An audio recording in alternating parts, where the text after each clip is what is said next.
It is just a huge, huge honor for me today to be podcast interviewing Jacob Baadsgaard, founder and CEO of DisruptiveAdvertising.com, an Inc. 500 tech-enabled agency that has grown from its independent consulting days to an organization of 85 people servicing over 500 businesses. Jacob has developed a technology and team that's specializing in helping companies grow profitably using ad platforms like Google and Facebook.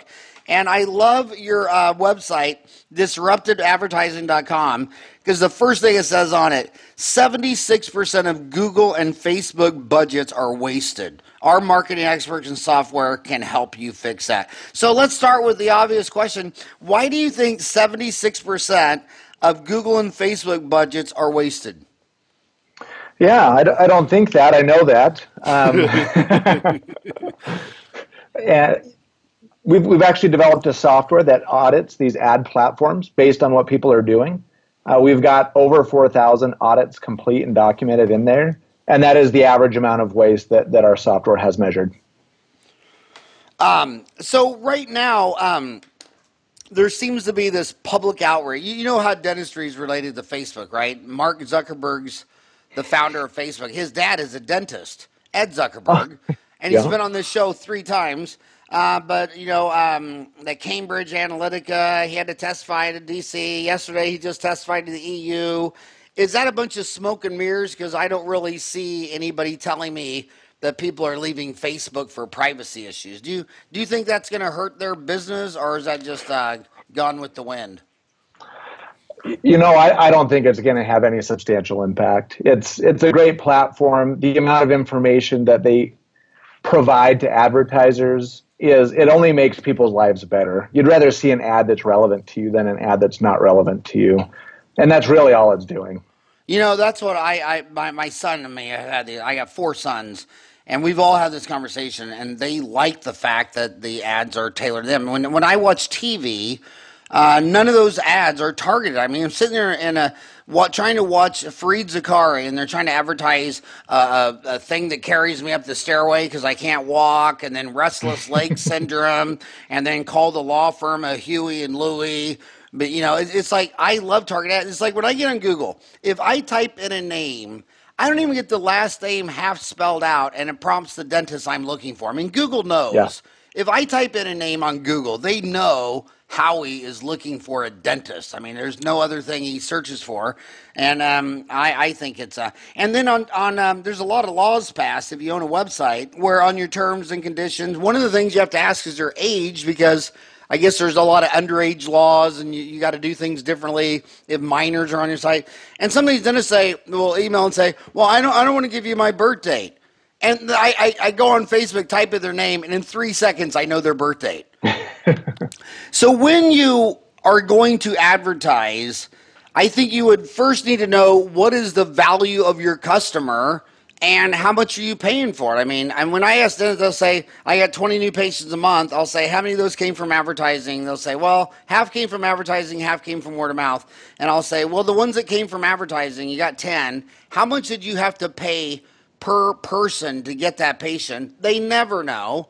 And then the follow-up question is, well, when a patient comes into your office, what is the average patient worth? I mean, does your average patient get $400 worth of dentistry or $4,000? I've always thought orthodontists were more serious about marketing because their average Invisalign case is $6,500. So the orthodontist, they always know, but the general dentist, they never know. So how do you recommend dentists find out what their customer lifetime value is, and then based on that, how much do you think it's worth to spend getting a new patient? Yeah, I think the key here is that dentists already know what clients are worth to them, generally speaking, right? It's a concerted effort to get more of the patients that they want, that are higher margin, are going to be around longer, are going to be better for their business. And so there's, you know, what's interesting is that what we've found is that getting a new patient for general dentistry versus dental implants can cost almost the exact same. So why wouldn't you get more dental implant patients? Because A, that's going to be a higher transaction operation, and it's very likely that you'll keep them on as an ongoing patient as well. And so why not focus the advertising dollars on the areas where it's making you the most? And so even if you couldn't track which ones were turning into customers for you, why not focus on the ones that are making you more money to begin with? And that being said, in a perfect world, like you've just described, you should be able to measure what you're actually spending in advertising dollars and what that's turning into patients for you. And like I mentioned, each practice is going to have its areas of specialty and the types of practices that are going to be higher margin for them. So we should focus on those. And with digital advertising, the great thing is when you work with someone that knows what they're doing in this arena, it's all trackable. With a high degree of accuracy, you're still going to have some that you can't track, but 90+% accuracy, you're going to be able to know what's going on and what you're getting from it. Yeah, and I think that's why so much advertising revenue is flowing to Facebook and Google. I mean, Facebook and Google still concern me because, like, take Google, and Facebook, almost all their money is from ads. Whereas take someone like Microsoft, they have 7 different sources of sales. Even Amazon has 2. Half of their revenue comes from Amazon Web Services, cloud hosting, and only half of it comes from everything you associate with Amazon selling retail. But I think that all that money is going to Facebook and Google simply because it is trackable. I mean, when you drive down the road and you see a billboard, well, how do they know that I went to that website based on driving by that billboard? Or, when you're sitting there watching a television show and it has a 30-second commercial to buy, the most comfortable pillow on earth. I mean, a lot of this stuff is hard to track. Yes. Marketing should be trackable. Yeah, and that's one of the challenges of traditional marketing. And it's not that it doesn't still have a place, right? The challenge is one out of quite a few people is even going to be your target audience to begin with, if it's a billboard, if it's a radio ad, if it's whatever. And that's one of the things that I've always loved about AdWords specifically is if you put an ad in front of someone that's literally searching for a dentist near me, orthodontist near me, dental implants near me, there is no better time in the entire history of mankind to advertise to someone. And not only is that the best time because every single person looking is the right person to be seeing your ad, you can track through, cool, that not only did their eyeballs see my ad, they clicked on it, they came in, they either filled out a form or called me, and I can actually track that through to an actual patient coming in and working with us. That's what's so beautiful about the whole thing. Where with traditional, you don't get as much of that, and you can't track it through to patients. You kind of just have to ask, hey, how did you hear about us? And the unfortunate reality is consumers don't even remember. They might have seen you in 5 or 6 different places, and getting that question answered could actually take you down completely the wrong path with your marketing dollars. So is Google better then? Because Facebook, you see all these dentists working their Facebook page, and like maybe every day they'll post something on their Facebook page. But when people go to search, it's still Google, isn't it? So when you go to look for a dentist, I can't imagine that you would go open up your Facebook page and start scrolling down until you see a dentist ad. I just see all the people I see in my world, they go to Google and probably 2/3 of them search with their thumbs and 1/3 hit that microphone and talk into it. And so wouldn't Google be a much superior advertising platform than Facebook, or not really? So the answer is it depends on how we're asking the question. So for a net new patient, yes, Google's the best because people are going to look for you. They found you, great, you've got a new patient. That doesn't mean that there's not a place for Facebook. Dentists, on average, are just approaching Facebook all wrong because no one cares about your practice from a social media standpoint. No one wants to follow you. No one wants to engage with you on it. I'm sorry, they've got other things that they want to do on social media. And so the best way is you can actually upload all of your patients into Facebook, and every 6 months, a month before their 6 months recurring visit, start pushing an ad then to say, hey, excited to have you back for your 6-month checkup, right? Or for someone that did click through Google, came and checked you out for the first time, and then retarget them on Facebook and follow them around with an ad for a little bit while they're making that decision on what dentist to go to. They definitely play extremely well together. But if you're asking if I had to choose between these two platforms to get me new patients today, Google is better. But Facebook is great at helping you get more lifetime value from your customers and staying in front of them as they're making these decisions. So, what would your patients say? I mean, I imagine if I got a physician and I have a proctologist for my 5-year colonoscopy. I kind of think of my proctologist. I found out he entered me and all the other old men in his practice into Facebook. I mean, would that really sit well with consumers? I mean, what would your patients think if they found out you gave Facebook all the names of your patients? Well, they probably already know that anyway. It's actually all done in a non-personally identifiable fashion, meaning you can't upload one person and advertise to them. You have to upload a certain volume of people so that you can't single them out, so to speak. On Google, you need 1,000 people to do that. On Facebook, you need at least 100 people. It might be 200 now as well. But the reality is, all it's doing is just matching, right? Because they're already in the system, they're already on their platforms, and it's just saying, hey, these are the relevant people for me to advertise to. So the number one practice management system in market share is Dentrix. Number 2 is EagleSoft. Number 3 is Open Dental. So do they have a format where you just export patient data into Facebook or Google? So they have policies around what information you can upload. And it has to be information that people have given you and opted in to allow you to use that information, right? So you can't just take a cold list and upload that in. That does violate the policies that they have there. And that is something, some people still do that. You can obviously get in trouble for doing those types of things.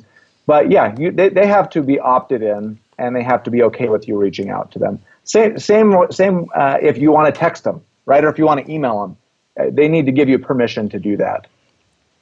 Huh, interesting. You use the word they visited your website, so you want to retarget them. I don't think 90% of dentists know what retargeting means. What is retargeting an ad mean? So retargeting is simply this. Someone came to my website, and you've heard the term cookies, right? What a cookie is someone comes to your website, and you're able to place an identifier on that individual, so that when they go to another website that allows advertising, it looks to see where that ID is and if someone wants to advertise to that ID. And so I come to your website, I then leave and go to Facebook or go to ESPN or go wherever that is. I can then follow you around with an ad for a certain period of time with the message that I want to keep in front of you. When you look at acquisition costs, I would just, when I got to school in 1987, 30 years, advertising was taboo. And when you did it, you got, when I was 25 and doing it in Phoenix, I mean, really, when I would go to study clubs, things like that, 60, 70-year-old dentists would take me to the side and say, come on, man, what are you doing? Knock that shit off. Now it's just the norm. What do you think, again, in 87, I mean, most dentists spent zero on advertising. And then it seemed about 15 years later, some of them were really serious and doing 2 to 3%. What do you think is a normal percentage of collected revenue to spend on advertising? And is it different for any of the 9 specialists? Like, would orthodontists spend more than a general dentist? What kind of budgets are you usually looking at?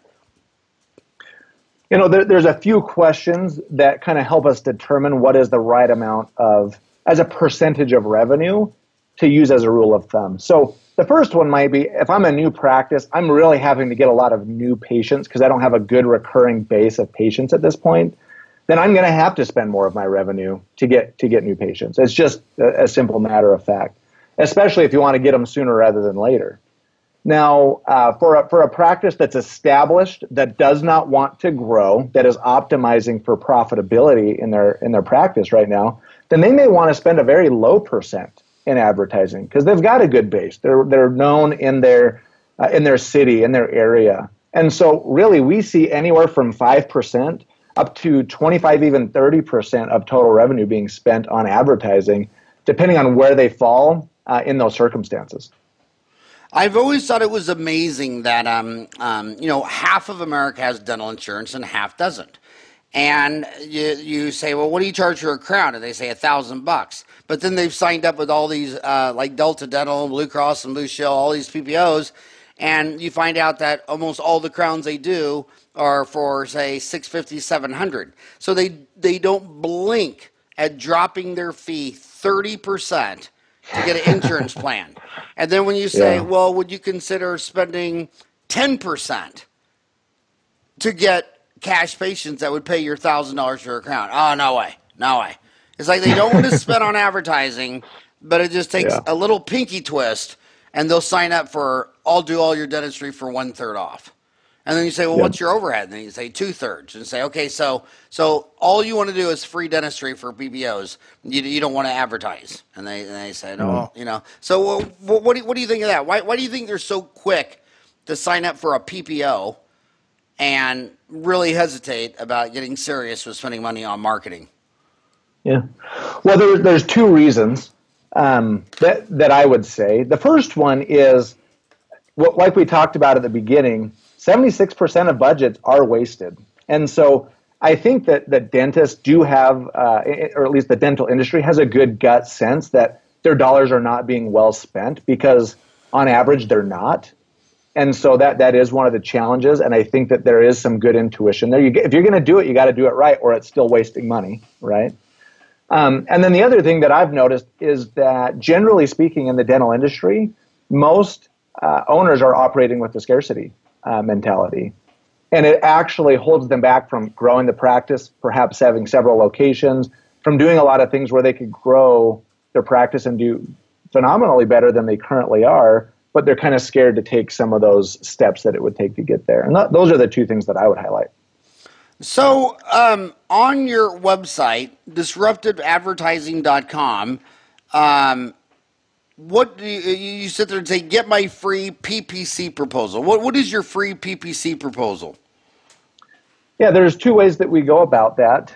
Some practices are already advertising on Google AdWords or Facebook, and we can plug in with our software, scan, do an audit, and give a deliverable that says, here's what's working and here's what's not. And then they're welcome to take and implement that on their own, or they can use us to help with that. For groups that have never actually spent advertising dollars on these platforms before, we can do some research into the demand in their marketplace and what's even available to them to come up with a plan of if it's going to make sense and what they could reasonably expect from it if they did start to invest there. And what are my homies going to find when they go to your website, disruptiveadvertising.com? There's a couple of things that they can find there. We actually have a blog where we've written quite a bit about the dental industry, and so you'll find some good information about what's working and what's not in this industry. But what you're going to find is a website that's set up to get you where we want you to go, and that is to reach out to us, get an audit, and let's tell you if there's something that we can do to help add value to your practice, and go from there.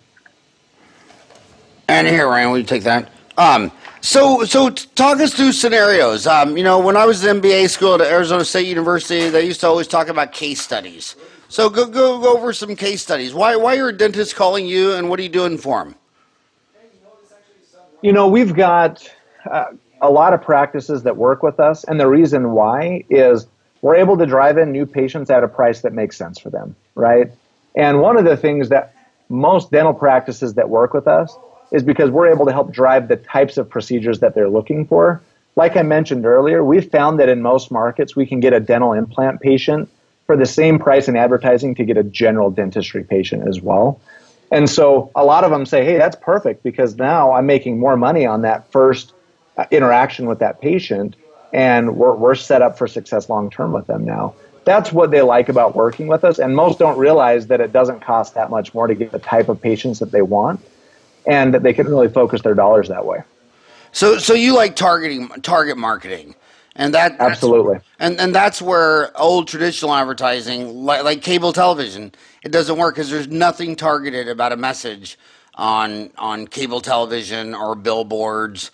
I mean, you just or even direct mailing to everyone in your community. It's just not targeted. Yeah. So if you're an orthodontist, so of the 9 specialties, which ones do you work with the most? We work with a lot of general practices, and we work with a lot of orthodontists as well. Those are the areas where we definitely do the most. Yeah. And when you're targeting orthodontists, isn't it kind of weird because the customer is the teenage kid, but the Yeah. one making the appointment and bringing them in is mom. So how do you do orthodontic advertising when you want to hit the person who's going to make the appointment and pay the bill, but it's the daughter that's going to be the patient? Well, the reality is usually the decision maker, the parent in this situation, is still the one hopping online and looking, right? We don't get a lot of 15-year-olds to 17-year-olds jumping on, doing some research and making the calls themselves. It's usually the parents that are hopping on Google on their phone or on their laptop and saying, orthodontist near me, making the phone call, making it happen. And so it's actually pretty straightforward from that standpoint. Usually, 97 out of 100 times it is the decision maker actually doing the search and reaching out. And what percent of those, when people call to searching out looking for appointments, how many of them are moms versus dad, or females versus males? Do you see much demographic difference? Specifically for orthodontistry or in Well, general? just in general. In every household I know, mom kind of does the parent teacher stuff, the doctor's appointment stuff. I mean, when I grew up, if you would have asked your dad what your birth date was, he you couldn't have got it out of him if you hit him with a pipe.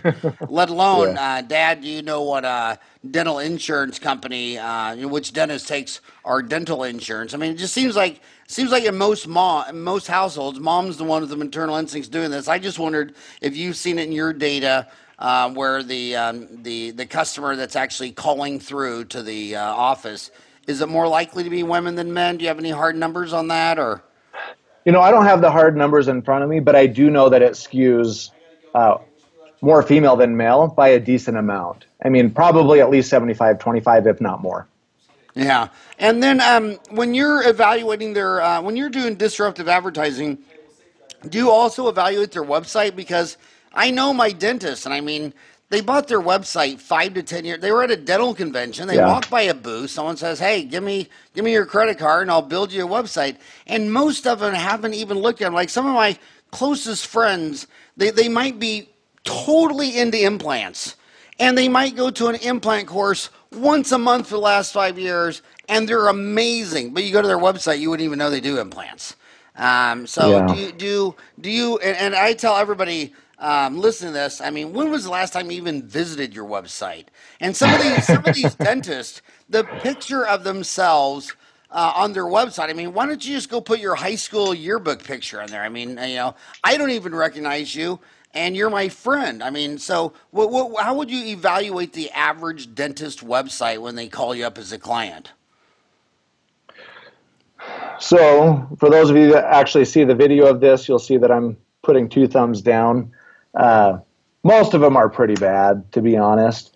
And, when we talked about that 76% of budgets being wasted, one of the biggest reasons why is because someone looks for something specific like a dental implant procedure, and they click on an ad that takes someone to a dentist homepage that talks about all the things that they do. And they've got to search the website to even see if they do what they're good at. And by then you've already lost them because they want to work with someone that's good at this, that's specialized at this, not someone that they've got to come and dig around on their website to see if they're good at it. And so, yeah, most websites are not set up very well. And the other thing is when you're running digital advertising campaigns, it's actually best to either create a specific landing page or a page on your website that is specifically for that practice with things like you've mentioned, case studies, why you're a differentiator, benefits, those types of things, and point them straight to that page so that they don't have to monkey around looking to see if I'm talking to the right practice or not.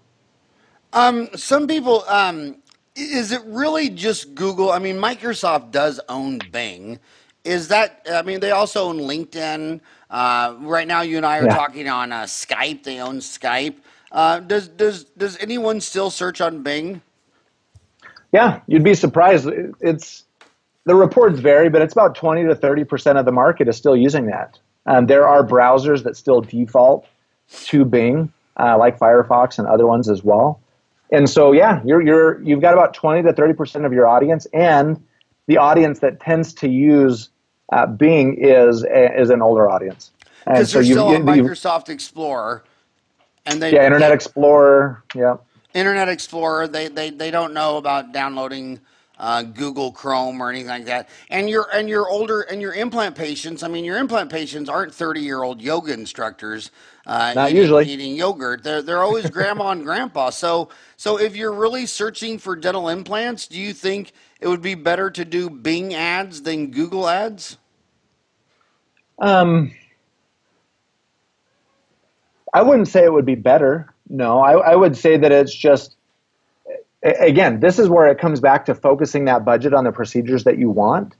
And so I would maximize both. I would use Google and Bing, and I would focus on dental implants before I start bidding on terms that are more for general dentistry. You know, a dentist near me, yeah, maybe I'm holding off on advertising on that at all until I maximize my market share on dental implants on Google and Bing first.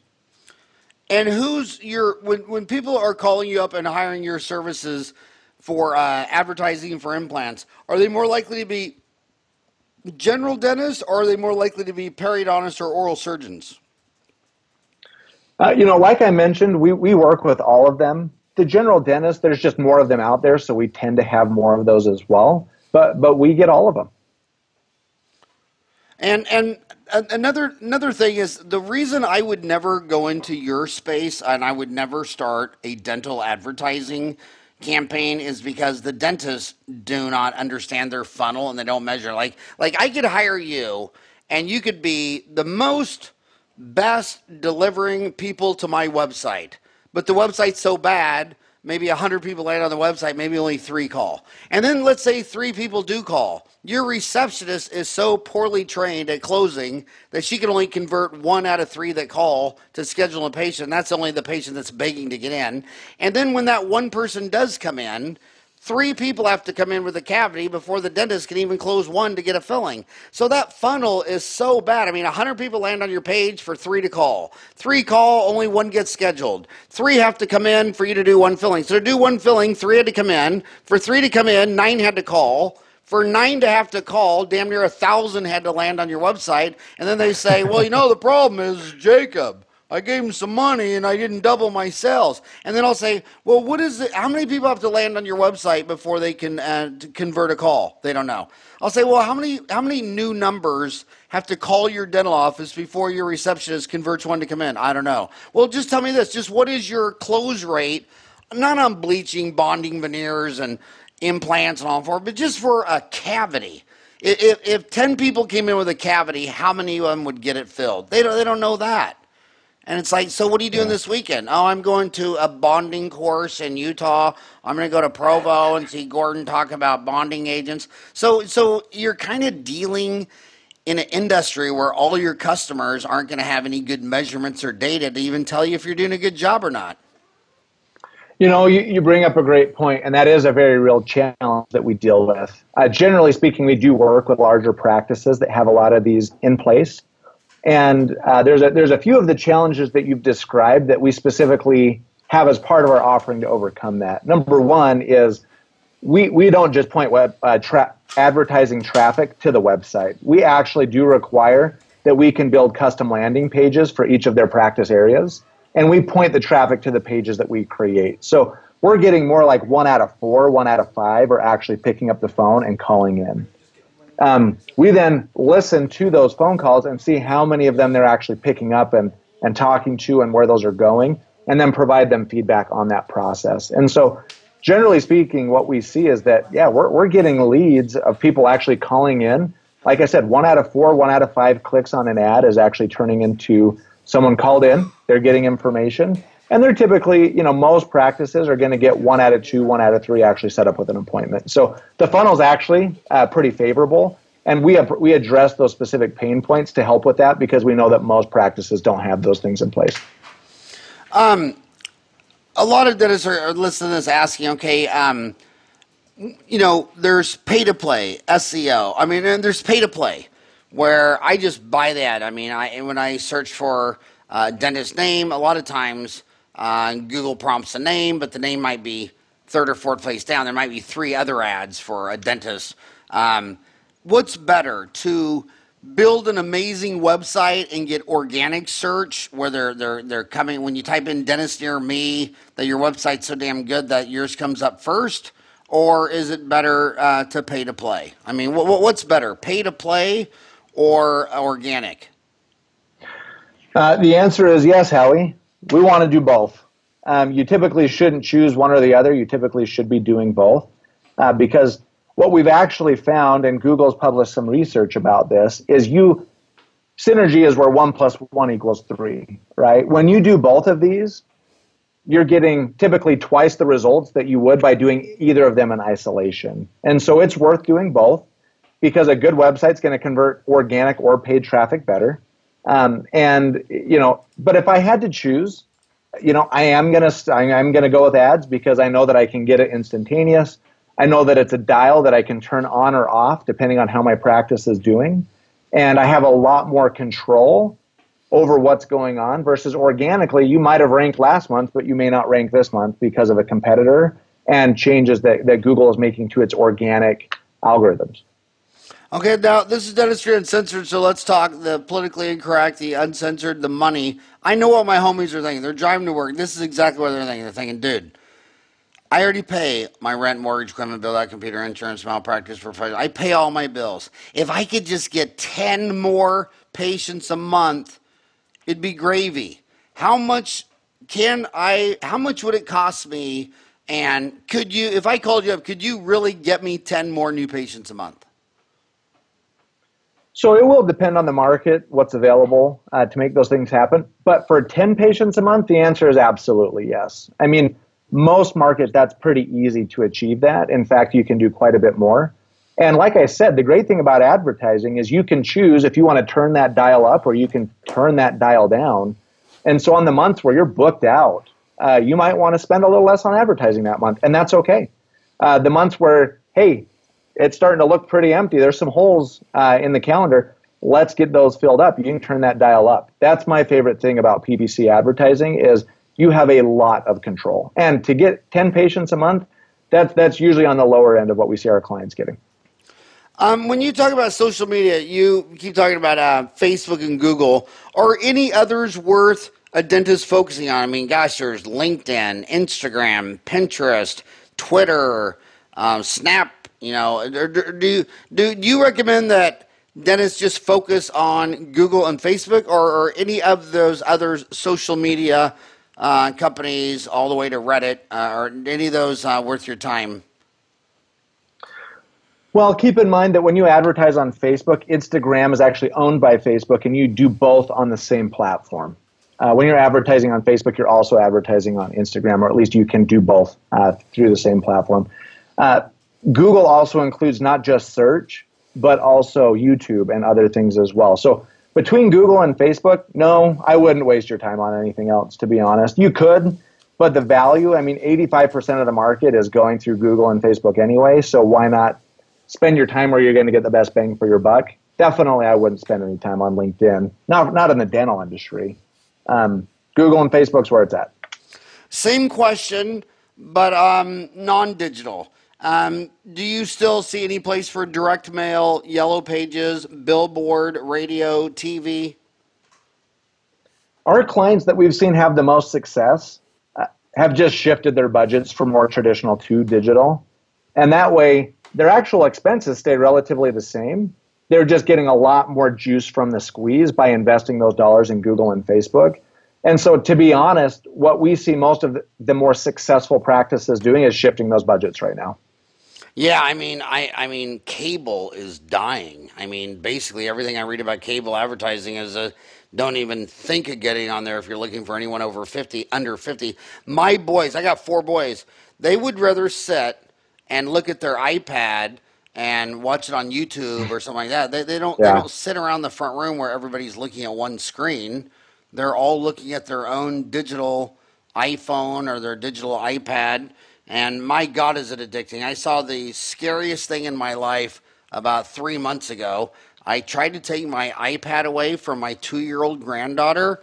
I had her arm. I lifted her off the ground, and she was still hanging on to her iPad. I just was holding her in the air by her forearm bone, and she was screaming like a cheetah was getting her leg or something. She was hanging onto the iPad for dear life. I want to ask the same question. Some dentists, I hear this a lot in dental town. Sometimes they get confused where they'll say, well, doesn't all that stuff that Jacob's talking about and all that digital, that's all for the big city people. I'm out there in rural Kansas. I'm in rural Oklahoma. Does the same rules of digital marketing apply to Beaumont, Texas, as it does Dallas and Houston? It And are does. most of your clients big cities? I mean, do you get is rural doctors part of your clientele? Absolutely. The difference is both of these are an auction format. So the more people that are in the area and advertising, the higher the costs are. And so in rural areas, it's typically just a lot less expensive and a lot less competitive. But all the same rules still apply. You're just spending less to get patients than someone that's in a bigger city. You you were mentioning a term that you got to go back and explain because you've used the term three times of a landing page. And my homies do root canals and crowns. I don't think most of them know what a landing page is.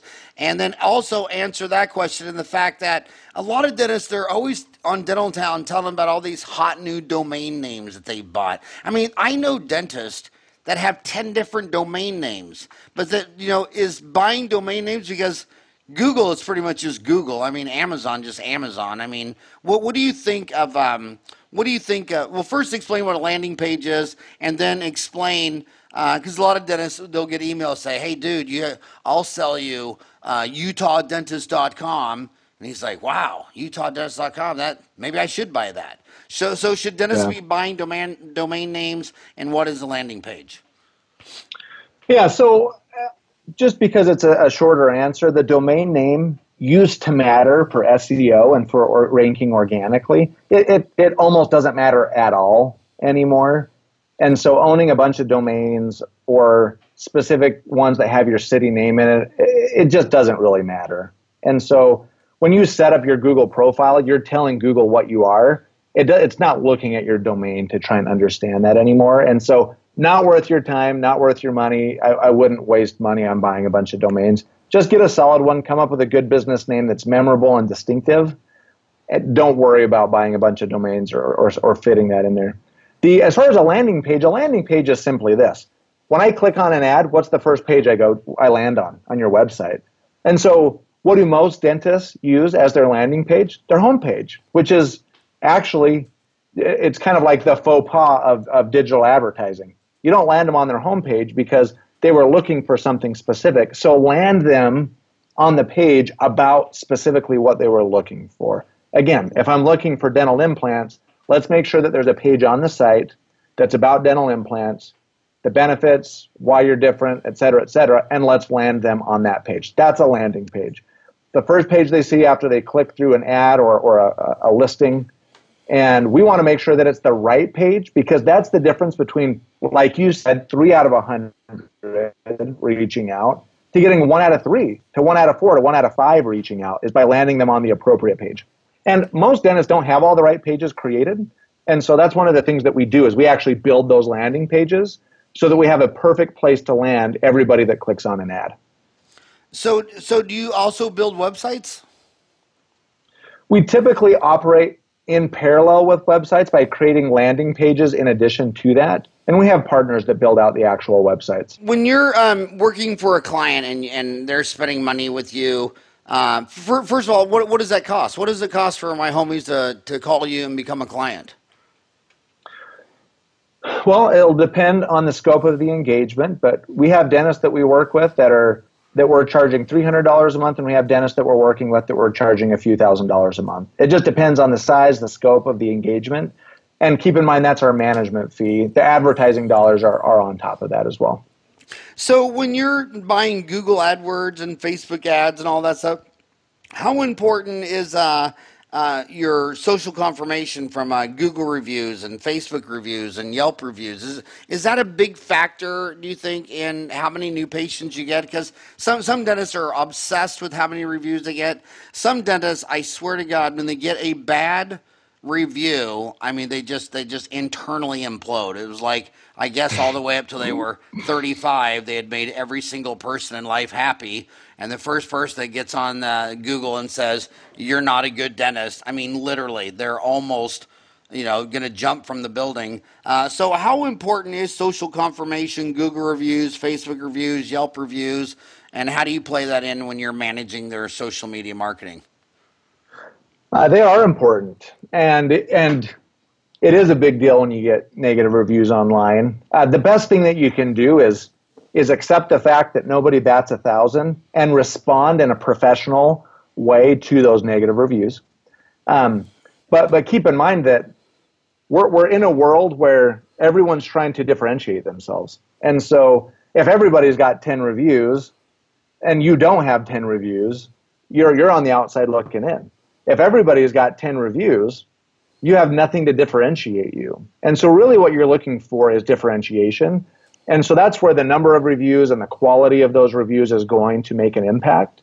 But we do see a substantial impact when you've got higher quantity. And I would say it really kind of the sweet spot is like that 4.8. And you want a decent volume because that's when people say, oh, it's real, because they've gotten a couple of bad ones, but they've gotten overwhelmingly a lot of good reviews. Anytime someone sees, oh, they've got 2 reviews that are 5 out of 5, those are going to get discredited, right? Because what does that really mean? Was that just their mom and dad that they went and left a good review for them on the website or on Google to make sure they're good? But again, it's about differentiation. It's about showing them that you're good at what you do. And absolutely, people that have good practices that have a lot of reviews that are high quality, I'd say at least 4.5 and better, it makes a substantial impact to the performance of their account. And the way I tell them that in my lifetime, I mean, the first president I was really aware of was high school, was Jimmy Carter, and then it was Reagan, and then it was Bush, the first Bush, and all that. But I mean, even take in my lifetime, the most popular president in my lifetime was Ronald Reagan. And 40% of America couldn't stand him. So it's like, Yeah. okay, so you got a bad review. I mean, gosh darn, if you were the Gipper and he was tall and handsome and he was nice and all that thing like that, and 4 out of 10 Americans, they couldn't stand the guy. So why do these dentists who have 2,000 active patients, why do they freak out when someone gives them one bad review? I mean, are dentists just more fragile than I mean, look at athletes. I mean, how many times have you gone to a Utah Jazz game and somebody booed a player? I mean, they don't start crying. They don't Yeah. freak out. I mean, they don't even lose their mindset of the game. And some of these players, I mean, yeah, you would think. I would just sit there and think, my God, if that guy was a dentist or a physician or a lawyer, he'd run off the field crying. Yeah. It is interesting. I would say the level of sensitivity is a little higher in the dental industry, but not much. You'd be surprised. I mean, most owners take these things very seriously. And because most business owners, we associate our self-worth with our business. And so when someone makes an attack on the business, we feel like someone's devaluing us as a human being. And so not only can I personally relate with that, but I think most entrepreneurs and business owners can. But yeah, we do see a little higher sensitivity in the dentist industry, in the dental industry. And it does make an impact. You get too many negative reviews and you've got a 3.8 out of 5 stars compared to everyone else that's at 4.8, you're going to lose business because of that. So it does matter. I think that was the most biggest takeaway back on the who was the guy who took when they fired Steve Jobs? Who fired Steve Jobs? The one that fired It was Steve John Jobs. Scully. John Scully. Yeah. And it was Correct. really, really interesting. John Scully, who, he came from Coca-Cola, he was just an Right. amazing manager and everything. And when, after Steve Jobs died and all that stuff, he gave a very interesting interview. And he said the one thing that he never realized is that he'd always been in companies like Coca-Cola that were started, 100 years ago. But he said now looking back, companies who are started and being ran by their founder, it is such an emotional connection. And Yes. that it and like firing Steve, it was like a death of a child. I mean, it was like his baby died and he was fired Yes. and if he would have known how emotional a founding father is of their company, he said he would have handled Steve Jobs completely differently and maybe would have kept him at the helm. He just kept going at it as an analytical business decision, and he didn't realize that founding fathers have such an, like you just said, an emotional connection. Their whole identity is their business, their family Yeah. farm, their what they do, and it really is very emotional. And so, what questions am I not smart enough to ask you? What are you sitting there wondering that I should have asked you? I think the only, and we've addressed it from a couple of different angles, but I think one of the questions, especially in the dental industry, that I see is the fear, the scarcity mindset, and the fear that prevents the owners of these dental practices from making the decisions that actually allow them to grow this into the business that they'd really like it to be. That's the part that's the most interesting to me, and that's what I see more in this industry than I do in a lot of other ones. Interesting. And what do you think? I'm trying to think of it. So Utah has two dental schools. I'm in Arizona. We have two dental schools. These kids are coming out with a lot of debt. If some young kid was graduating dental school in Salt Lake City or Mesa, Arizona, or Gilbert, and they had, they got $400,000 of student loans, and they said, dental school just teach you the basics. I need to advance my training and learn, say, Invisalign or placing implants or sleep apnea or Botox or all these things. Where are you seeing the supply and demand curve? What areas would you say, hey, this is what everybody's looking for on the internet? It's worth more money to learn how to fill this demand than, say, this demand. Are there any areas that you think are hotter other than notter? It does depend by industry. And I'm a big believer in kind of focusing on the areas that you're the most passionate about and then just being really successful within that, because you're going to be more fulfilled and there's plenty of money to be made in any particular category. What's disappointing to me that I see happening in the dental industry right now is that they're coming out of school, they've got a ton of debt, and there's a lot of private equity money going into this industry of consolidation and owning a lot of these practices and giving what appears to be fairly lucrative salaries and stability to these new dentists. And I think a lot of people are just selling themselves short on it, right? I'm taking the easy way out because I'm too scared to actually go for it and make this big. And that's the part that's probably the most disappointing to me. Start with the areas that you're the most passionate about. Just be the best at it. Use digital marketing to get market saturation and really gain market share. And then you can look to expand if you want from there, but usually that's with a new office, right? You can be really good in just a couple of areas and dominate your market with that. I think that's an appropriate way to go. And like I said, I see too many people that are selling out and going through these consolidated practices where they're just becoming an employee after all this effort. And I would say just have the courage to go for it, own your own practice, grow it, make it happen. And all I'll say on this is the most amazing part of me being 55 and have grandchildren is the fact that I've seen every rodeo twice. I mean, when I got out of school, Orthodontic Centers of America was rolling up orthodontic offices. They were the only one that ever made it to the New York Stock Exchange. They had $1 billion valuation. There were a dozen on NASDAQ. They all imploded. Then they disappeared. Yes. Now they're all back. And I just want to remind you of two things. They're all back, and Wall Street won't touch any of them because they turned out to be totally toxic assets the last time. And Wall Street doesn't have any faith in these DSOs. The only people that have faith in DSOs are the dentists working for them. The only people who talk about dental insurance and make them a god are the dentists. I mean, when you go to buy an iPhone, they don't say, I'm sorry, Medicare doesn't cover iPhones. When you go to buy a car, the car dealer doesn't say, hey, well, what kind of car insurance do you have? I mean, who will be paying for this car?